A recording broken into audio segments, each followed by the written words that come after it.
Hindi ka na nakareply kagabi ah. Nakatulog ka na ba?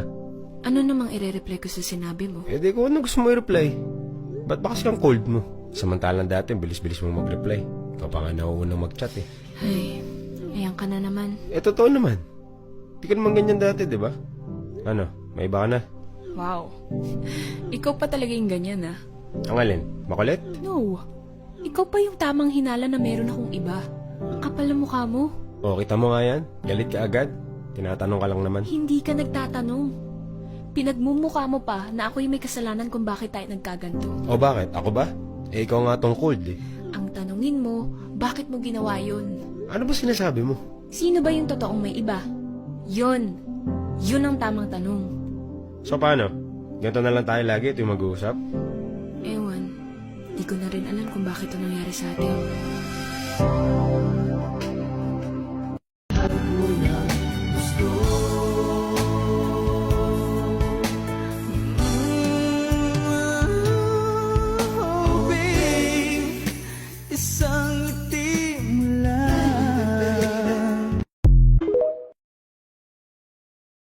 Matapos na kami ang sabi niya, lami kayo. Gago! Gago! Tanga! Inutin! Ayan!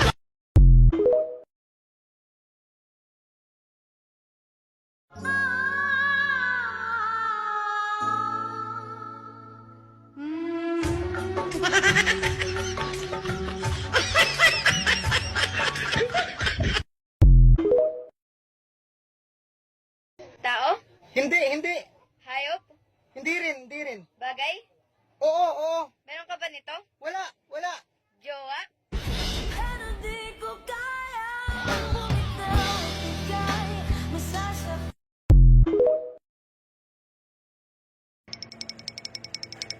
Ang sarap ng tulog ko kasi naka-aircon. Kaso nakakabwisit. May nanggising sa akin. Nasa bus pala ako. Gago!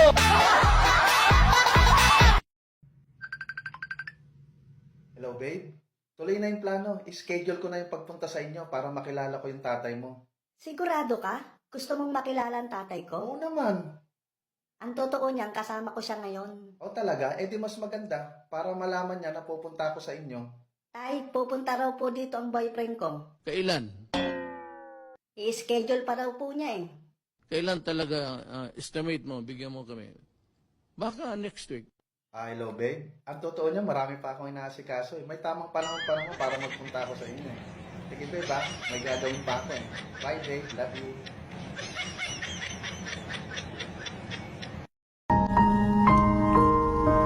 Nagmahal, niloko, iniwan, natuto. Masakit marinig yung salitang niloko o naloko. Pero masarap marinig yung salitang natuto. Naranasan mo na ba yun? Yung binigay mo lahat-lahat sa kanya, tas pinagpalit ka lang sa bagong kakilala. Masakit, di ba? Masakit maloko dahil akala mo ay minahal ka ng totoo. Sabi kasi niya na mahal kita. Pero ba't ganun? Mahal ka lang sa tuwing may kailangan siya. Okay naman sana kayo nung una. Hatid sundo mo siya. Masaya kayong kumakaing dalawa. Yung hindi mo akalain na magagawa niya. Pero siguro, ganun lang talaga. Sa isang relationship, hindi naman talaga lahat masaya. Kailangan mong pagdaanan ang mga challenge na noon akala mo ay hindi mo pagdadaanan. Kapag pumasok,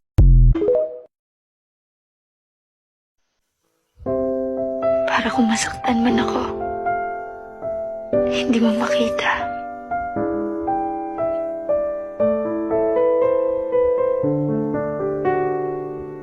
Mahal mo pa ba siya?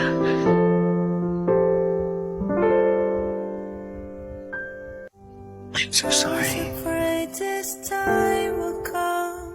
I wasn't prepared to face this kind of hurting from within. I have learned to live my life beside you. Maybe I'll just dream of you tonight. And if into my dream you come and touch me once again, I'll just keep Gusto mo na bang tapusin to? till my heartaches end. Mapapatawad mo ba?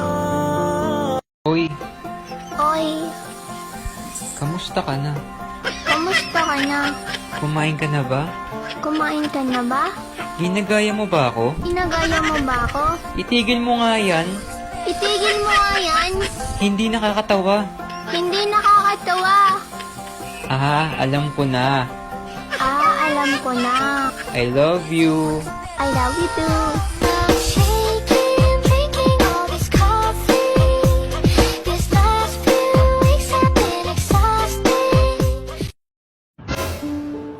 Be, lagi mong tatandaan ha? Always choose to love yourself.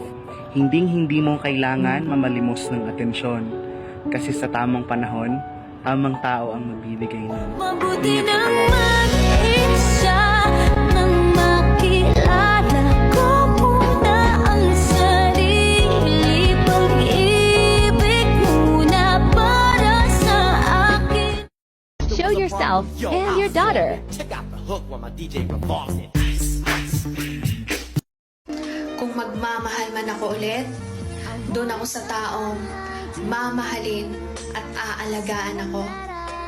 At doon ako sa taong may pagpapahalaga, tiwala at respeto. At doon ako sa taong isa ako sa priority ng buhay niya. At doon ako sa taong kaya akong ipaglaban hanggang dulo. She's smiling like she used to smile way back then. She's feeling like she used to feel way back when they tried. But something got them waiting for this magic moment.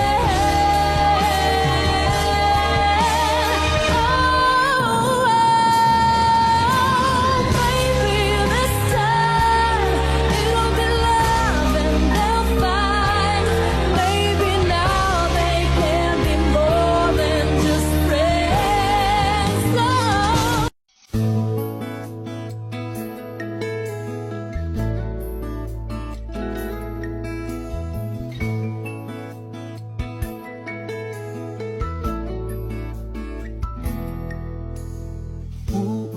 Uulit-ulitin ko sa'yo ang nadarama ng aking puso. Ang damdamin ko'y para lang sa'yo. Kahit kailanman hindi magbabago. Ikaw ang laging hanap-hanap sa gabi't araw. Ikaw ang nais ko sa tuwing na ay natatanaw. Ikaw. Ang message na to ay para to sa lahat ng lalaking mahilig magbigay ng false hope sa isang babae. Kung hindi ka lang din certain sa nararamdaman mo at sa intensyon mo, huwag ka na lang sumubok na mag-interfere sa buhay namin. Yung feeling na nananahimik kami, hindi tayo magkakilala, tapos ngayon kumakato ka at nagbibigay ka ng senyales na interesado ka sa amin, tahimik sana ang buhay namin before ka dumating. Tapos kung saan naging interesado na din kami sa inyo at na-attach na kami sa inyo. Kung saan nasanay na kami na nandyan ka, doon ka naman mawawala ng interest. Doon naman kayong mawawala. Ang sakit lang isipin no, na nananahimik ka at isang taong hindi mo naman kilala ang ngayon gumugulo sa isip mo at gumugulo sa buhay mo. Bakit? Nasasatisfy ba kayo pag may ginos kayo? Masaya ba kayo na may nasasaktan kayo? Nakakota ka na? Tama na.